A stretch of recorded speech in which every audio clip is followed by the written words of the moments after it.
It has been a busy week for Ofir Akunis, the Consul General of Israel in New York, especially since the United States decided to bomb Iran. I guess the question that a lot of people are asking is, do we know now the extent of the damage? First of all, it wasn't the only week. Every week is very busy, but you're right, that was maybe the busiest. We just heard the President of the United States, the Israeli Prime Minister, our intelligence, the American intelligence, the Minister of Defense here. So, you know, we can't be sure that we destroyed it. I'm talking about for the nuclear weapon sites, 100%. But it's very close to 100%, very close. We saved the world. The American troops, the Israeli troops, both of us together, we saved the Western civilization. But, you know, the Ayatollah is trying to say that it didn't delay their nuclear program that much. I heard them. And so I'm wondering whether that's just a public relations campaign for the people of Iran, or it really means something. What's your assessment of that? Do you believe them? Do you believe? I said 10 days ago, something like that, maybe 2 weeks ago, that we appreciate the fact that the President of the United States decided to negotiate with the Iranians, with the Ayatollahs, as you said, but we don't think that nothing will happen through the negotiations. And as you saw, that's of course. Why? Because they are big liars. Now, they, as you said, Marcia, they want to save themselves. They don't want the Iranians. And by the way, we don't have any problem with the Iranian people. We are talking about the Ayatollahs. They are the biggest problem of the world since 1979. Because they sponsor state terrorism in a lot of places around the Middle East. Of course, I want to tell you something about it. They used, first of all, the Hezbollah, and then Hamas on October 7th, of course, and the Yemens as well, the Houthis. And they want to stay, you know, just watch their proxies. Yeah, but they give them the weapons. That's right, of course. Money. Of course. Most of the Iranian weapon, they smuggled the weapon through Syria, to Lebanon. Then they smuggled the weapon to Yemen, to the Persian Gulf. And actually, they want to use the Houthis, the Yemens, to use their nuclear bomb. That was very close, by the way. It was so close, something like, let's say, weeks from a nuclear bomb. And they wanted the Yemens will use the Iranian missiles they smuggled from Iran to Yemen to actually toward Israel. So we stopped it. I need to ask you this question. What role did it play that before the United States got involved, that the Israeli government was able to kill a number of generals and people, scientists and people who were involved in building a nuclear bomb? We did it by ourselves. We thought that it was very close to the end of their, actually, an Iranian success to develop the nuclear weapon by those scientists and the head of their army, and we prevented. But by killing them, doesn't that further delay their ability to try to build another program? If that will be their policy, first of all, I hope that now we are finding ourselves, all of us, the Americans, the Europeans, and the Israelis, in a new situation, a new era in the Middle East. Of course, that if there will be, I don't know, an agreement, every agreement must, you know, prevent them to progress a new nuclear sites and nuclear weapon program. But I guess the question a lot of people ask is, if they don't tell the truth, which you just said they don't tell the truth, exactly, how will you know whether they're not secretly trying to rearm themselves? I mean, after the bombing, there were stories that said that they had a secret location that they have, you know. And we heard that they smuggled some of the material to China. We heard it. And I will tell you the question. Did they? No, we don't think so. We think that we have a very, very, very good intelligence So next time that I'll come here, I can give you an answer. I think that they will not dare to do it. You know why?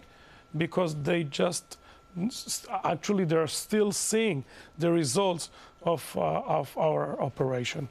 And the American, of course. Also, during this whole thing, President Trump hinted that the American government has the ability to assassinate the Ayatollah if it wanted, but they were going to let him live. You know, I want to tell you something about Wouldn't that destabilize the country in a way that you might not want? I want to tell you something about it. We said in the beginning that there's two goals to the operation: to prevent them a nuclear weapon and to destroy their nuclear sites, and to prevent them from using, not to progress, to using their ballistic missiles. By the way, they fired hundreds of their ballistic missiles toward hospitals, kindergartens, schools in Israel.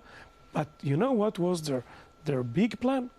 To use intercontinental ballistic missiles toward, first of all, Europe, and then to this place. How do I know it? How do we know it? They said from 1979, they said that to America, that to Israel. So they want to use their intercontinental missiles to kill the American people. So, but here's another question.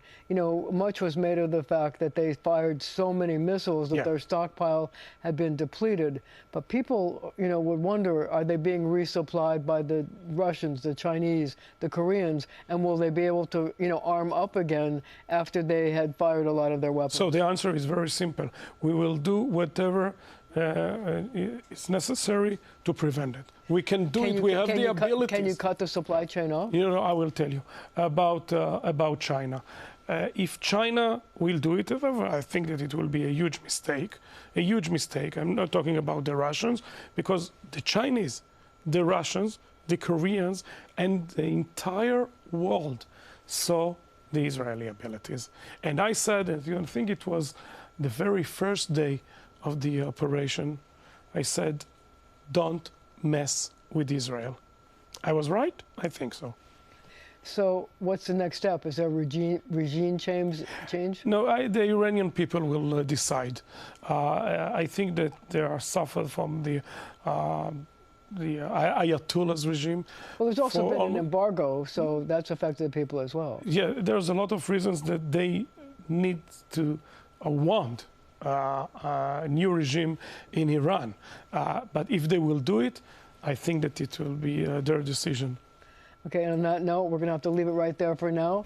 But we will be right back to sort out the stunning developments in the Democratic mayoral primary.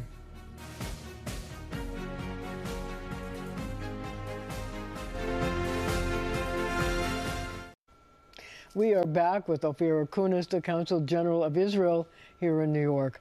So I'd like to talk to you about the other front that Israel is dealing with, and that is what's going on in Gaza. Yeah. You know, there's been talk that the President of the United States has been talking to Bibi Netanyahu about ending the fighting once and for all. Where are we with that? I will tell you. And I think that I said it to you during our very first meeting here. We don't want the war in the Gaza Strip. The Hamas forced us to defend ourselves, and we are doing it. Do you know, Marcia, that there's still something like 70% of the tunnels that the Hamas built under the city of Gaza, under Khan Yunis, Rafah, and the other places? It's a lot. We must complete our mission. Now, So how do you get rid of the tunnels? And we are doing it. We are doing it almost every day with a lot of forces that actually they're still there. But I must remind you that there are still 50 hostages. 50 hostages. Last time we talked about Agam Berger. Now, by the way, she spoke here in our event, and she's wonderful. We want all of them in Israel. So first of all, we put Hamas under pressure through our military forces, and we want all of our hostages home right now as soon as possible. And then the Hamas, and they saw what happened, and we talked about Iran before, and the Ayatollahs, they saw the pictures, believe me that they saw the pictures from Tehran and from the other places. And we want them to leave the Gaza Strip, to leave the Hamas.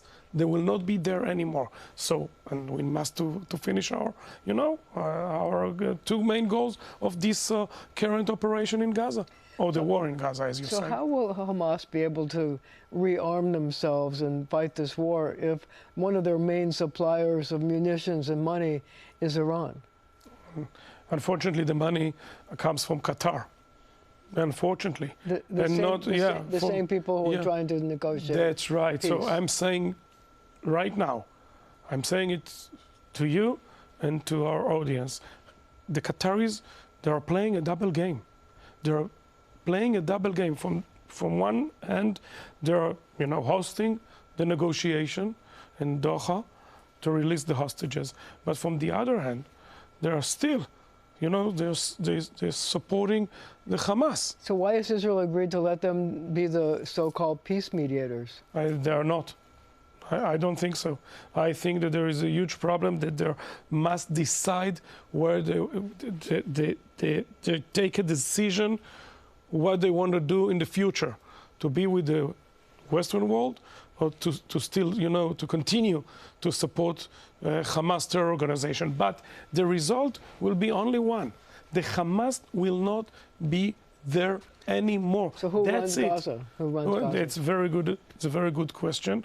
There's a lot of ideas. First of all, there's the President of the United States plan. It's only the beginning. He wants to turn it into the Riviera. I want to tell you something. I want to tell you something. He wants to move all the people from Gaza out and rebuild it. That doesn't seem to be a reasonable idea. I want to tell you something. First of all, it's very good that a leader is thinking out of the box.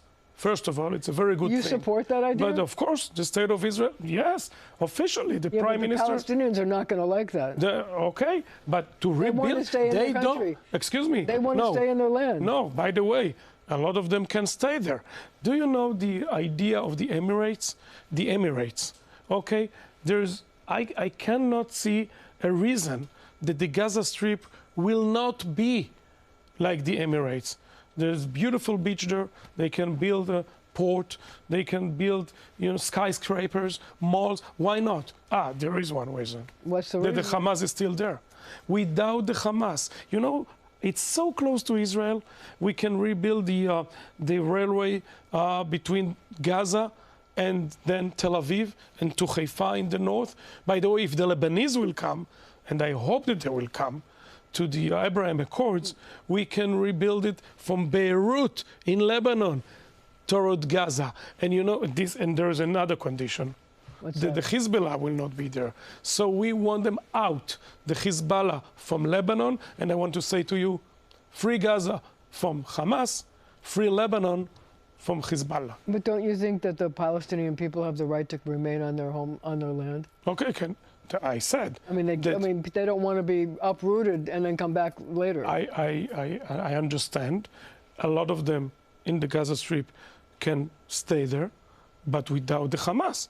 We don't know. We never said that we are for that. All of them will not be there, and we never talked about their civilians. We are always, right now as well, we are talking about the leadership of the Hamas terror organization, and we are talking about the terrorists. We're not talking about, innocent families in the Gaza Strip. We are talking about the terrorists. And when they will not be there, it will be much better, not only for Israel, it will be much better for the Gazans and for the region as well. President Trump has recently called for the pardoning of Bibi Netanyahu on the Israeli Knesset or whatever the courts to pardon him. I wonder how you feel about that and whether you think the president saying it will make it happen. I think that most of the Israelis, as far as I consider, they think that the trial of the prime minister is something that should never start from the beginning. Well, the president And- said it was a witch hunt. President Yeah. Trump. You know, first of all, President Trump himself, I think that He went through something. that's right, exactly. And I think that it will be the best thing to the state of Israel to do so. And I will tell you why. We just saw the prime minister in the last 14 days of the operation. He took a very brave decision. You know, I think that Prime Minister Churchill took the same decisions during the Second World War. In the beginning, we stood alone, like the British people, against Iran and the Ayatollahs. Then, and we are so happy, and I want to tell you something, we appreciated so much the fact that the President of the United States took the same position and actually destroyed their nuclear sites. You know, one of the things that I don't think people realize is that by the decision that Bibi Netanyahu took to bomb Iran, Yeah. they responded, and there was substantial damage Of course. to people. And I mean, I saw pictures of apartment buildings that were bombed out and people who had to find new places to live. So Israel paid a steep price for this. Yeah, but we said that they will pay the price. We said it. It was a promise to our people, and they paid. I'm talking about the Ayatollahs. They paid a very, very high price to the fact that they used their ballistic missiles toward hospitals, toward civilians in Tel Aviv and other places. I don't want to mention them, okay? But they did it. So during we are cherish life. There are cherish. Actually, they want to see death Jews, the Ayatollahs. Yes. And I think that we did very well. It was a very, very important victory that we just actually saw last week in our region. Do you think this will play a role in expanding the Abraham Accords? Of course. I think that we want the Lebanese to join the Abraham Accords. I think we want What about Saudi others. Arabia, Syria? They are more than welcome. About Syria, we must watch Syria all the time, because you know we know the past of Giuliani, and we are watching. We are watching Damascus, and if he wants to come, and he will come with a will to cooperate with Israel, to collaborate with Israel, and with the Druze community in Syria as well. And we said it. We said, don't you dare do something bad to the Druze community in Syria. So we are saying, and I said it for years, that they will find our open hearts and open doors. We did it with Jordan. We did it with Egypt. We did it with the Emirates, with the Bahrainians, with Morocco. Why not? What about Saudi Arabia? Saudi Arabia, of course, we said it before, actually a long time ago, that they are more than welcome. We are looking forward to normalization with Saudi Arabia. There is a huge potential to our region. We talked about the trains, the ports, the tourism. Millions of people can come to our region to travel the historical sites of the Middle East, Israel, and then to other places. So, but they need to decide. I want to tell you something. All of them, that they don't want to destroy the state of Israel anymore. All of them. So the Egyptians took decision, the Jordanians took the decision, the others that we mentioned, now the others, they must take the decision. We need to this tango. Yeah, we can't dance alone. So as I said, we are always for peace. If they want it, nothing, everything can happen in our region. So I have one last series of questions, and I want to talk to you about the effect that the attack on the Iranians is going to have on oil exports and the oil market in general in terms of oil. I know that Iran was sending oil to China and other places. Is that going to have an effect on the world oil market as we go into the next weeks and months ahead? I don't think so. You saw that we never bombed their infrastructure. And we don't want to do something that, people will be unhappy with. We just want our security, and we want that they will not have the abilities to destroy the state of Israel with their nuclear abilities, capabilities, and with their ballistic missiles. That's it, and we did it. So to bring this full circle, Yeah. What is your assessment about their ability, if they decide that they want to go back to building a nuclear weapon, like how long it would take, and have you crippled their ability for like what period of time? We will destroy it again. If they will try to do it from the beginning, we will destroy it again. That's it. They will, as I said before, I said it, Marcia, don't mess with Israel. Don't mess with our forces. Don't mess with our Mossad, and don't mess with us. We know what to do to defend our people. And I want to tell you something. It's not only to defend our people. It's to defend you, because you are the big Satan. We are the small Satan, and in the middle Satan, the Europeans. They said it, and we prevented from them. We'll continue to do it in the future if they will decide to resume their nuclear weapon program. Ofir Akunis, once again, thank you for joining me. Thank you so much, Marcia. And thank you at home for joining us as well.